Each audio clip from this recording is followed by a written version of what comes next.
Welcome to Moments with Marianne. This is your host, Marianne Pastana. And we're here today with special guest, Dr. Shai Tubali, who's here to share with us a special meditation of the heart. So are you ready to challenge the boundaries of your love? Well, today's meditation will dive into just that. Dr. Shai Tubali is the author of Llewellyn's Complete Book of Meditation, a comprehensive guide to effective techniques for calming your mind and spirit. And he's a leading authority in the field of self-development and self-empowerment. In his writings and teachings, he skillfully combines psychology, philosophy, and Eastern thought and practices into powerful processes of inner tradition. A PhD researcher at the University of Leeds, United Kingdom, Dr. Tubali explores 35 meditation techniques from all over the world. So let's welcome to the show, Dr. Shai Tubali. Thank you, Marianne. I'm so happy to be here again with you. Oh my goodness, what an honor it is to have you here and to do all the things we're going to do today and talk about your book. I'm so excited. For our listeners that maybe missed us last time, why don't you share a little bit about your book? Yes, of course. Well, I would start by saying that this book is an expression of my lifelong love affair with meditation, because when I was just at the very early age of 21, this was my first time to be introduced to the world of meditation. That happened by accident, but I think it wasn't accidental. It was some kind of a philosophical and existential questioning taking place within me. And ever since I've encountered meditation, my life has changed so dramatically on all levels, emotionally, intellectually, philosophically, spiritually, even academically. My life work has become academically invested in the world of meditation and the mystical transformation. So this is simply a love affair with meditation that propelled me to introduce readers to the vast and abundant world of meditation in a simultaneously comprehensive and a simple and clear way.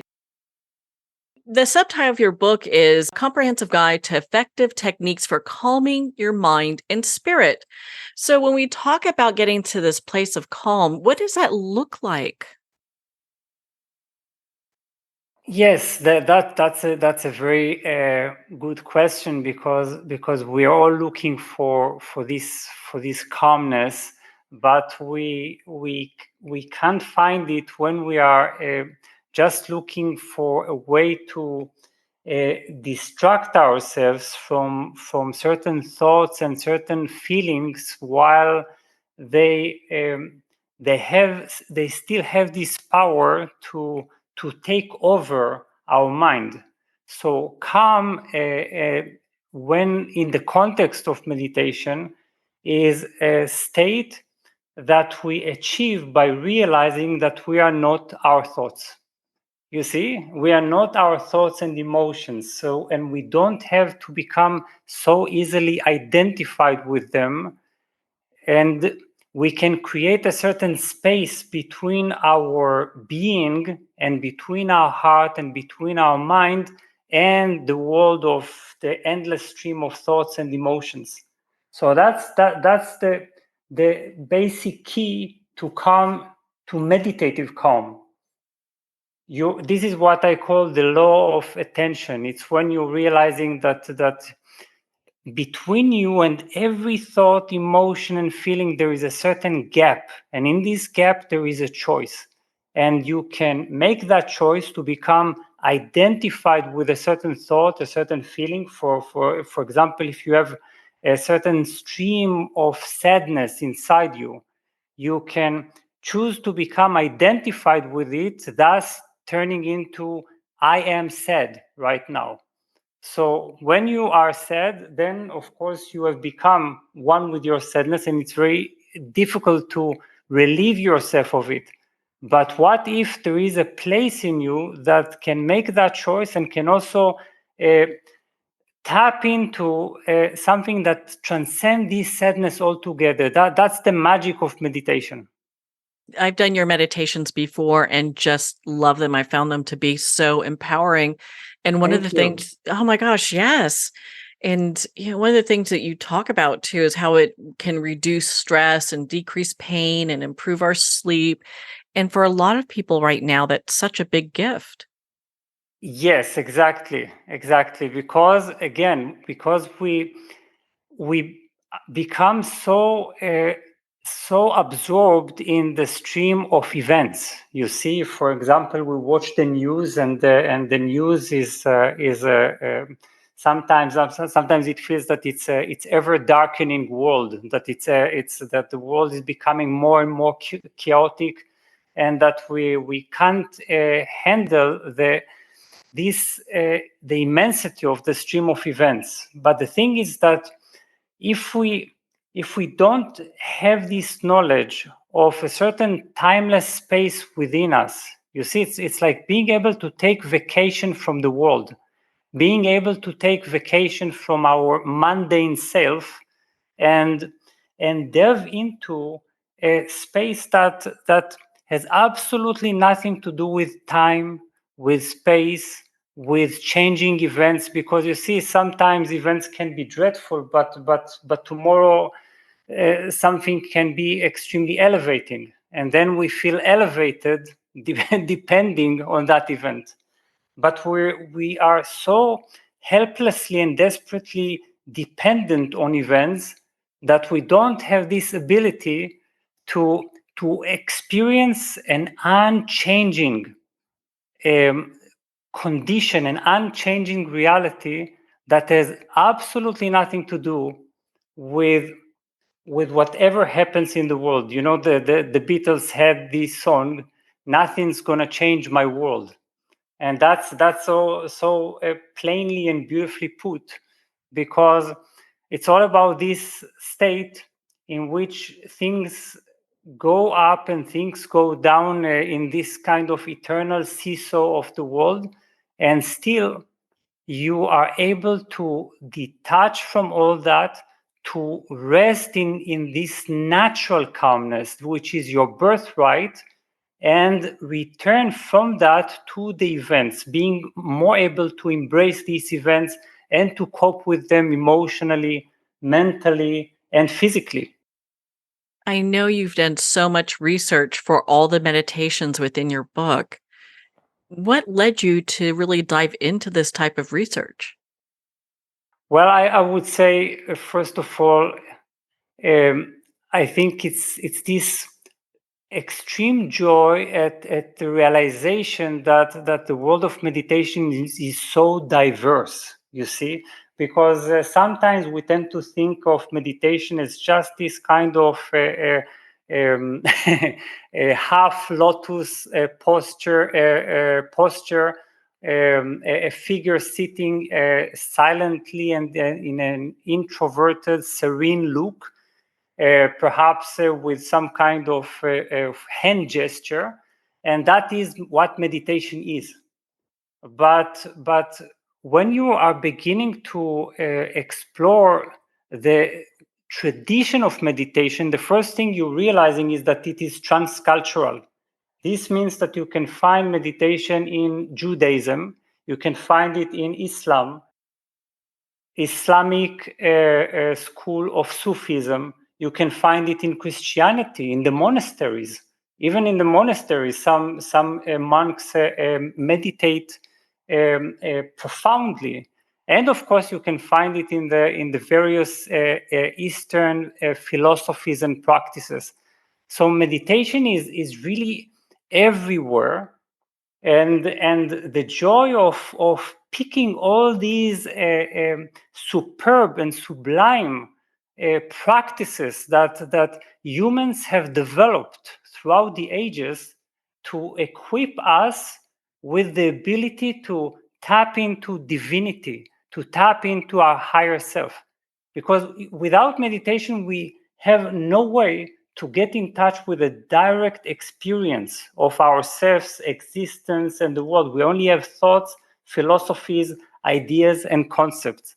So that's what has been my driving force, my wish to compile, to gather all these myriad experiences and presenting them in the simplest way of classification, using the chakra system as my aid. Well, it's all interwoven so beautifully in how you have this book together. What a great gift this is to anybody.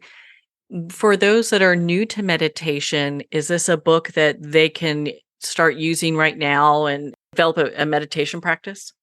This is the beauty of this book, I would say, because it works very well for both advanced practitioners of meditation and beginners. For beginners, it's all about adventure. You see, because sometimes we tend to think of meditation as something very serious that requires self-discipline, and we immediately begin to scare ourselves by thinking about a daily practice of meditation, committing ourselves to a certain time of the day, and never wavering, never neglecting our practice and all that. Well, that's of course in some meditation schools that's how they practice. But I would recommend approaching this book with the spirit of adventure. That means that you open this book that includes 35 meditation practices, and simply let your heart guide you and draw you toward a certain practice, and then try it out, experiment with it, see what happens. Let it open certain doors inside yourself, and then decide if you feel like continuing with it or not. So first of all, we have to try. We have to. It's like an entertainment park of of the higher self. We have to walk around, to experiment, to try the certain facilities, the certain practices, and to see what touches us and what calls us at this level of our evolution, rather than think that I should practice meditation. So if this is the spirit I'm entering with this book, then it's an adventurous spirit that really works well for beginners. For advanced practitioners, it's an opportunity, one, to be introduced to very elaborate and profound explanations of what meditation is and how we can deepen our practice, and also become introduced to completely different types of meditations that I think some of us simply don't know. So I hear a lot about different trauma experts are researching psychedelics right now and saying that that is a way to obtain higher states of consciousness. Is this something that can be done with meditation as opposed to having to get into like experimental drugs? Oh, that's a very important question, and I'm very thankful for it, Marianne. Uh, well, that's the thing, you see, because I think for some of us, because meditation may seem slightly intimidating, it's a demanding practice. It requires it seems to require a certain self-overcoming, that we find it easier or simpler to just take some kind of pill, or drink some kind of a psychoactive plant in a liquefied state, or whatever, and then immediately become absorbed in a higher meditative state without doing anything for it. Now, the thing about psychedelics is that psychedelics may sometimes be an aid in being introduced or initiated into the world of our higher consciousness. So for some of us, psychedelics may have helped in the past to be able to become familiar or to acknowledge that there are indeed such higher states of consciousness. This is real. But then we should embark on the journey of meditation. And when you begin to delve into meditation, you will never need to return to the world of psychedelics, because the world of meditation equips you with the awakening of the powers of your own consciousness, which means it's all about learning how to not depend on any substance, on any state whatsoever. So meditation helps you to expand your consciousness beyond this kind of focus, obsessive focus on our petty thoughts and emotions. Expand our consciousness to such a degree that we are finally able to experience ourselves bigger than our body, bigger than our circumstances, bigger than our life, and even bigger than the cosmos. And I think the meditation that we're going to practice today is going to be a taste of exactly that. Well, I am so excited that we get to dive into this meditation. What a treat this is. And thank you again so much for doing this for us. I think now would be a great time for us to dive in and start talking about it. Oh, yes, with great pleasure. Well, first of all, may I just dedicate this meditation? I would like to dedicate our practice today to all those who are suffering in this world, because this meditation is a meditation of the heart. And as we've already understood in this discussion, each meditation opens a certain door. And this meditation is one of the classical meditations that help us to not expand our mind and consciousness, but broaden the boundaries, stretch the boundaries of our heart, to be able to realize that our heart is much bigger than we think. Sometimes we experience our heart as just a closed fist at the center of our chest, but it is actually a cosmic heart that we possess. So the meditation we are going to practice will be loving kindness meditation. Are you familiar with this one? Now, I've heard about it before, but I'd love for you to share about it with us. Of course, of course. So this meditation is as old as Buddhism itself, from which it originated. And in Pali, which is the language of the ancient Buddhist scriptures, it is called metta bhavana. Metta is a certain quality of love, which is what we call loving kindness. And when we are able to activate this kind of quality of our heart, we are beginning to get to know our Buddha nature, then our nature as inherent Buddha nature.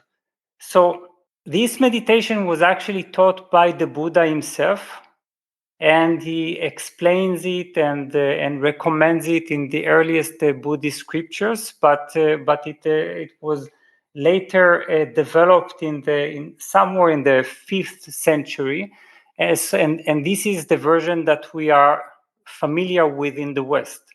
So there are two approaches to this practice. One is loving kindness, which is wishing someone happiness and sending out unconditional inclusive love.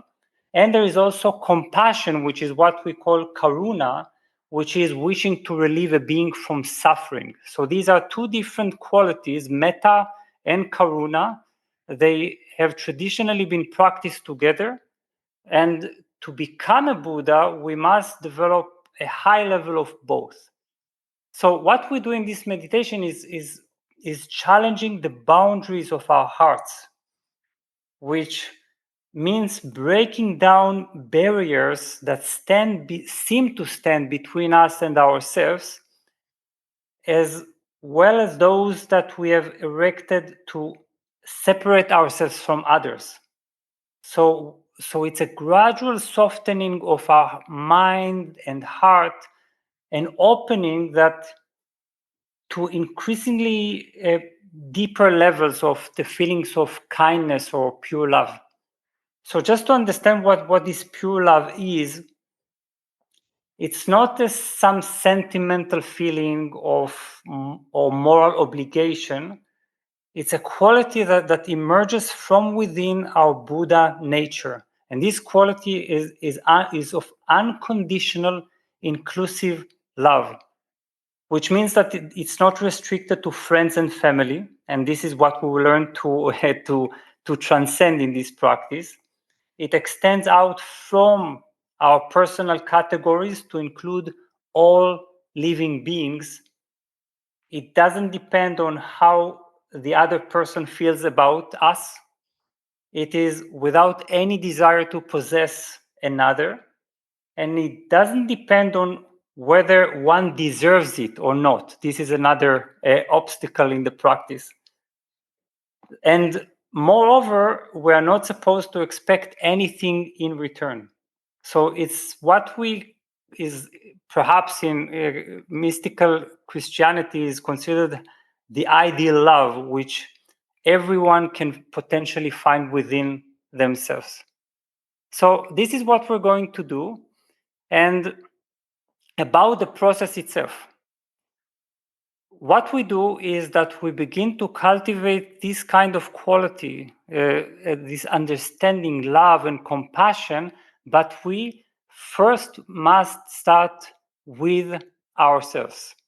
That's the wise trick, because the thing is that if you don't know how to practice loving kindness toward yourself, if you still have these feelings of self-hatred and self-condemnation and guilt and inner rigidity, and all kinds of internalized voices that tell you that you don't deserve to be loved, then how can you be able to actually know this kind of sweet and soft love and direct it toward others? So we start with ourselves, then we direct this love to ever widening circles of other sentient beings, from ourselves to loved ones, because loved ones are easy to love. They easily and spontaneously evoke our loving kindness. But then we're starting to challenge the boundaries of our love by turning our loving kindness to neutral beings, people we don't really care about. Perhaps we've seen them on the street. Perhaps they've served us at a restaurant. And we progress to difficult beings we have difficulty with, and that as soon as we even think of them, we immediately close our hearts. So this is the biggest challenge, and I think that if you are able to think of someone you really your personality doesn't like, and you are still able to open your heart to this someone and wish them the best, wish them well, wish them to be relieved of their suffering and know joy, then you are able to take that leap to universal love. So that's the greatest barrier of the practice. And the last thing I would say is that don't rush it. It takes time to feel genuinely compassionate. So start by looking deep into your body, feelings, perceptions, thoughts, and slowly let your aspiration to love to become a deep intention. So to cultivate this loving kindness, to trigger it, we use certain phrases. And traditionally, these phrases were just for, may you be safe, may you be happy, may you be healthy, and may your life unfold with ease. So we use these phrases as an aid, something that evokes our loving kindness. We repeat them silently whenever we focus on a certain someone, and we notice the feelings and thoughts that have been evoked by these phrases. So at first, of course, we may find ourselves saying, I love myself, I love all beings, I love my, without any profound intention and feeling behind our words. But we should remember that it's not a mere autosuggestion. So we are slowly cultivating a certain willingness to love, an actual ability to love. And for that, we're looking inward with all our being in order to gain insight into the practice. Now, I've practiced with people this type of meditation in many diverse forms. Sometimes we only direct it toward ourselves to deepen our self-love. Sometimes only toward someone we have difficulty with. This is a kind of therapy, actually. And sometimes we focus on the suffering others. Sometimes we include animals. But what we are going to do today is going to be an interesting experiment. And it's good to experiment with meditation. We are going to go all the way from the individual focus, from the focus on ourselves, in ever widening circles to this kind of state of universal love. And when we achieve this universal love, we will reverse the order of our loving kindness, and we will return again in ever narrowing circles all the way back to ourselves. And in this way, we will be able to experience this kind of Buddha field that opens within our hearts and establish ourselves in it to be able to return to the world with this kind of supreme love. Well, I can't wait to dive into this. What a just a beautiful practice this is, especially when we look at finding a place of self-love for us, other people that we may be having difficulty at, and then we can even use this for the entire world, right? Exactly, exactly. When we are able to include the entire world within our hearts without any discrimination, without any contraction or limitation, we realize our Buddha nature, but also, more importantly, our ability to love unconditionally and to begin to serve this world and to radiate this type of love toward our environment. Well, I am ready to dive in whenever you are. I can't wait to start this meditation. Wonderful, wonderful. So I'm also excited. For me, it's always a great honor to start guiding this meditation, which was given to us by the Buddha. And to start our meditation, we can simply close our eyes and enter a state of relaxation, but without trying to become relaxed. Remember that calmness, meditative calm, is actually a natural state. So all we have to do is actually do nothing. Be in a state of letting go and joyful effortlessness. So now breathe slowly and deeply and relax your body and being with every breath you take. And remember that this is a heart opening meditation, so our focus starts there, Focus on your chest area, which is your heart center. And for a moment, breathe in and out from that area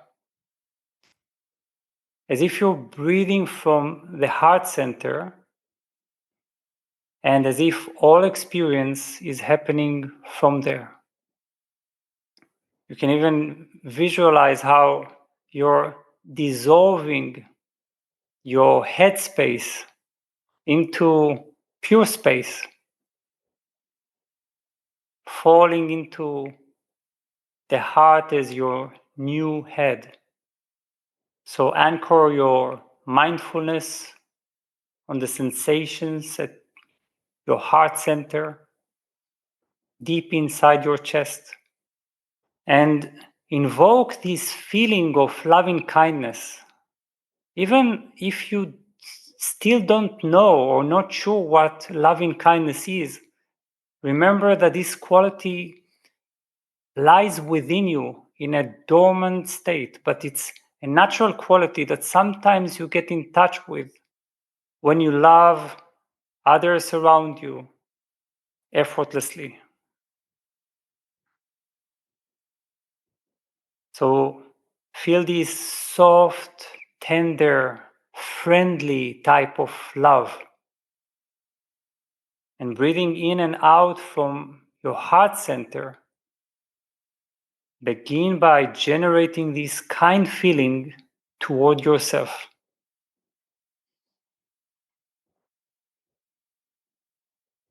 Effortlessly generate warm, gentle, loving, forgiving feelings for yourself.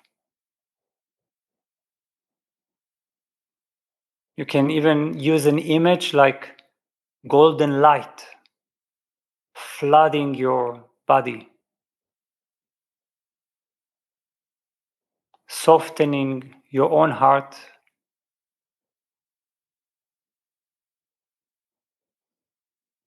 Feel how this golden light melts away any areas of mental blockage, numbness, self-judgment, perhaps even self-hatred.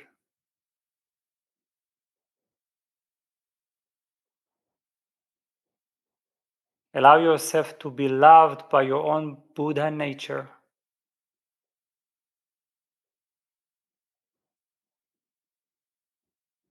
And drop beneath these areas of blockage to a place where you do care for yourself, where you want strength and health and safety for yourself.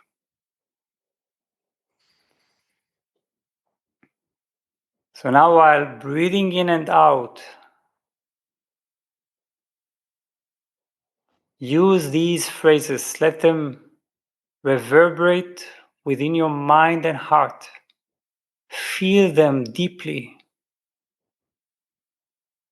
with sincere intention as much as possible. May I be happy.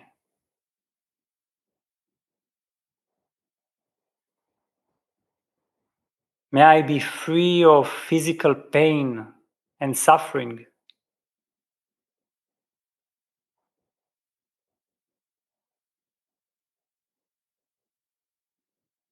May I be able to live in this world happily, joyfully, peacefully, with ease.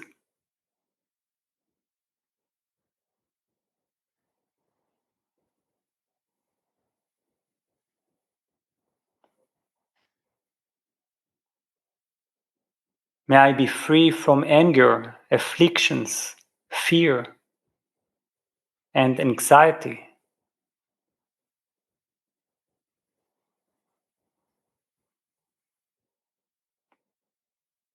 You can, of course, come up with your own sentence, something that feels more natural to you.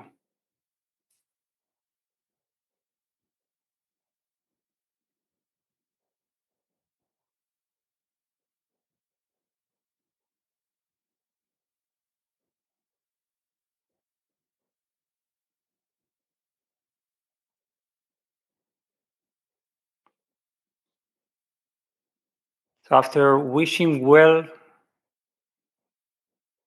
to yourself, move to a person you regard as a dear friend or a loved one, someone who most easily evokes the feelings of pure, unconditional loving kindness. This love that doesn't depend on getting anything back. This may be a mentor, a benefactor, an elder, a parent, a child.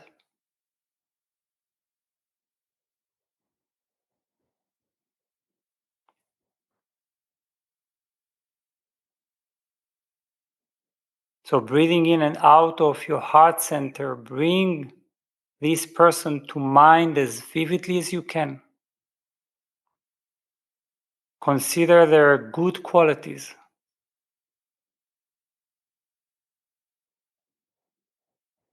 Feel your connection with them, your sympathy for them, and encourage these to grow.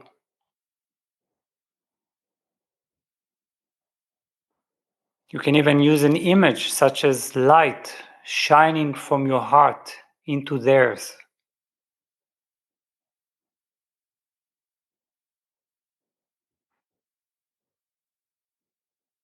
Use certain phrases, for instance, may you be happy.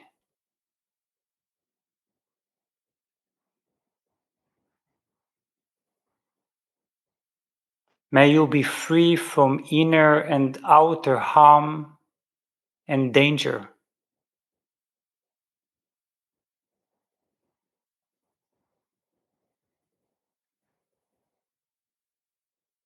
May you learn to look at yourself with the eyes of understanding and love.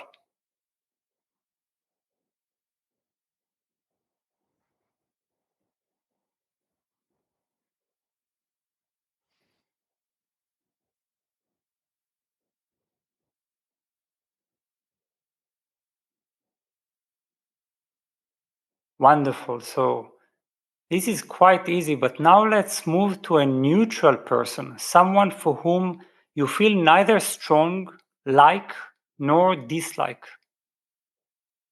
Perhaps someone you saw on the train today or on the street. Perhaps a waiter.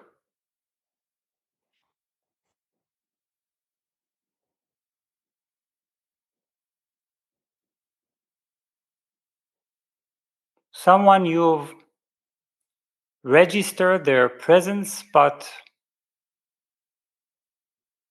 haven't given much attention to. So focusing on their presence, perhaps visualizing their faces as vividly as you can. Allow yourself to feel tenderness and care for their welfare. May you be happy.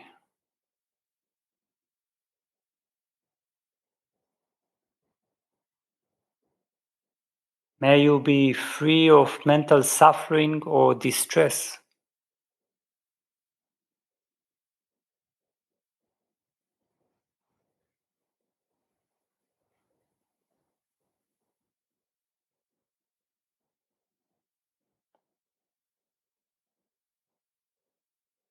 May you learn to look at yourself with the eyes of understanding and love.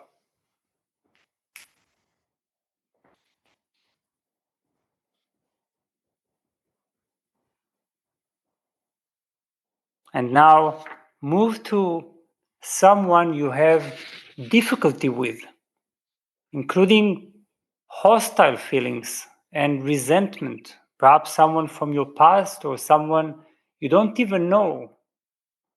Perhaps you've seen them on the news.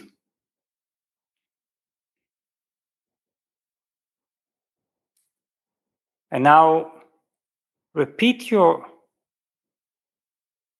chosen phrases for this person. You can again come up with any phrase of your own. And do this to the best of your ability. Getting in touch with the warmth of your heart.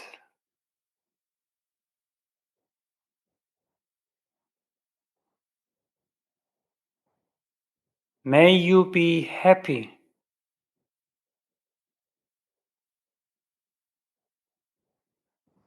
May you be free from any form of suffering.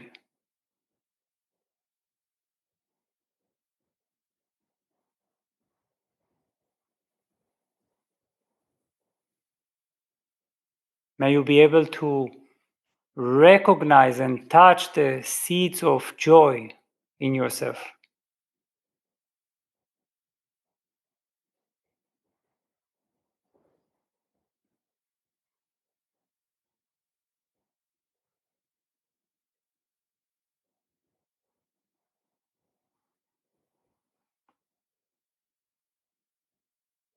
So let these phrases spread throughout your whole body, mind, and heart, and these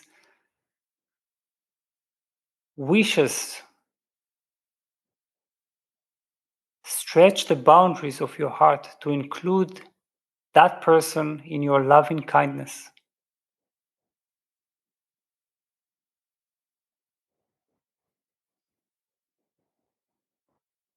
Now move out spaciously to your immediate surroundings, including every living being within this circle.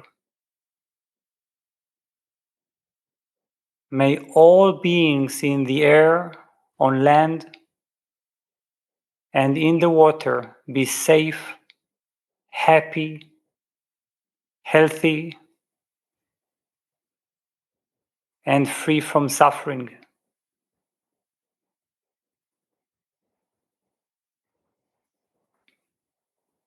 So as you feel your immediate surroundings filled with the power of loving kindness, your neighborhood,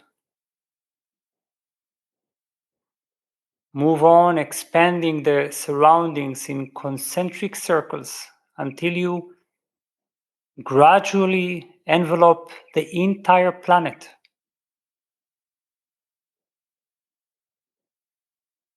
So radiate loving kindness to all beings while staying in touch with the ember of warm, tender, loving kindness at the center of your being. Begin to visualize and engender a felt sense of all living beings. And have a sense of waves of loving kindness spreading from your heart to everyone. May all breathing beings be safe, happy, healthy, live joyously.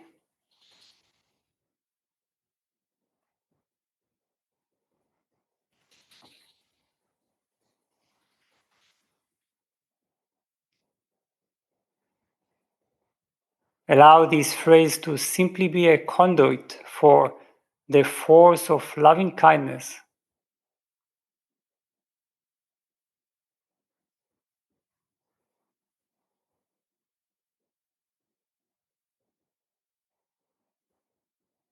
And empower your imagination to touch the hearts of all forms of life in the universe unconditionally and inclusively until you feel a personal sense of the profound interconnectedness of all life.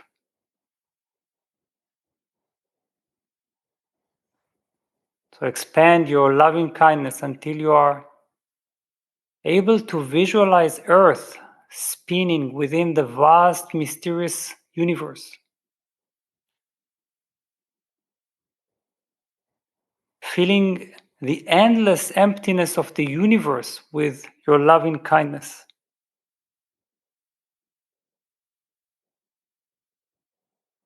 May all living beings everywhere, on all planes of existence, known and unknown, be happy, be peaceful, and be free from suffering.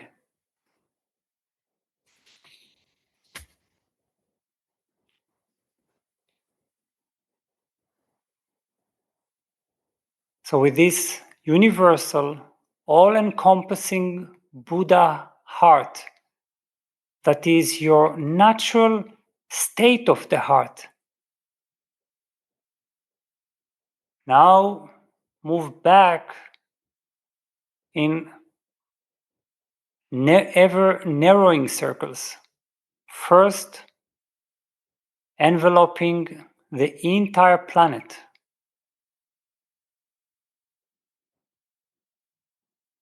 Get in touch with this Buddha heart of yours and radiate loving kindness out to all beings.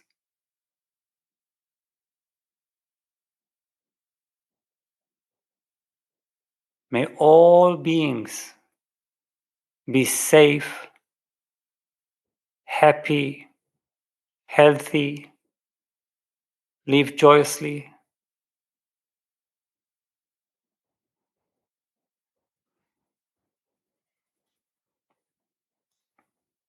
Then move in spaciously to your immediate surroundings. Gradually narrowing the surroundings in smaller and smaller circles. And as you feel your immediate surroundings fill with the power of loving kindness,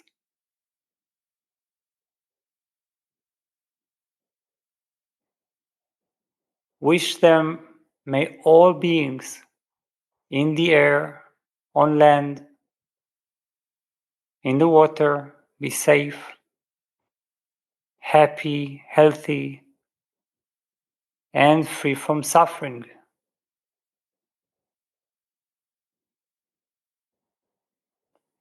Move to someone you have difficulty with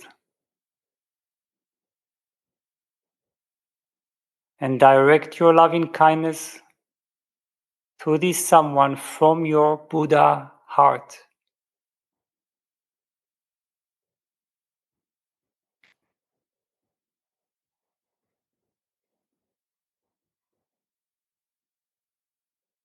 Now move to a neutral person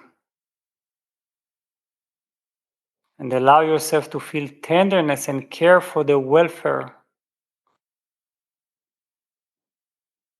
from the universe of your heart.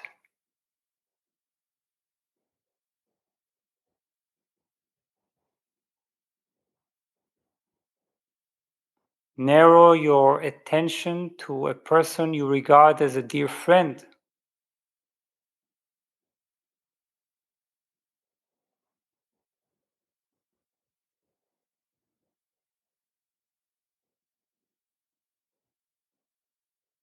Radiate this loving kindness toward them.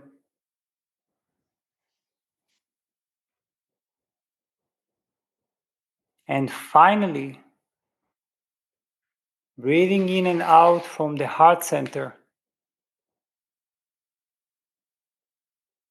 And by generating this kind feeling toward yourself. But this time from this kind of spacious, all permeating, all pervading loving kindness. Include yourself generating warm, gentle, loving, forgiving feelings for yourself. Now let the entire universe, which you have imbued with this loving kindness energy,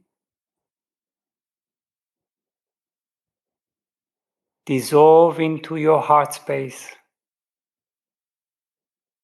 Return to breathe in and out from your heart space, from your chest. And return to the present moment, coming out of the meditation while retaining this fragrance of universal love.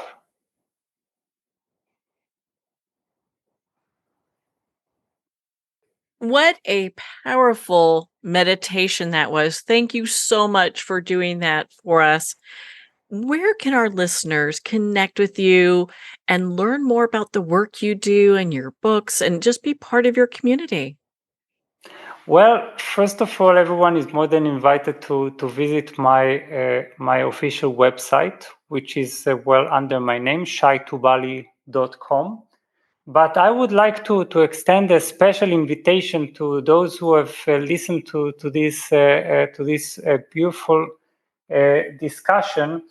I have transformed the complete book of meditation into an all year round challenge, which means that if you register on a monthly basis, you receive every morning a certain meditation guided based on the meditations in the book, guided in an extensive and profound way. And every week actually integrates all the different 7 dimensions of the meditative world as presented in the book. So I think this is the best way to pursue and realize the promise held in this book. And again, that's on your website? Yes, it is. Well, Doctor, thank you so much for taking the time to be on the show with us here today. Thank you. It's been an honor, Marianne, and especially to guide this meditation. That's been a wonderful invitation. Thank you. Well, thank you, Dr. Shai Tubali. Well, we're at the end of our time today. I'd like to thank everyone for tuning in. You've been listening to Moments with Marianne, where we make every moment count.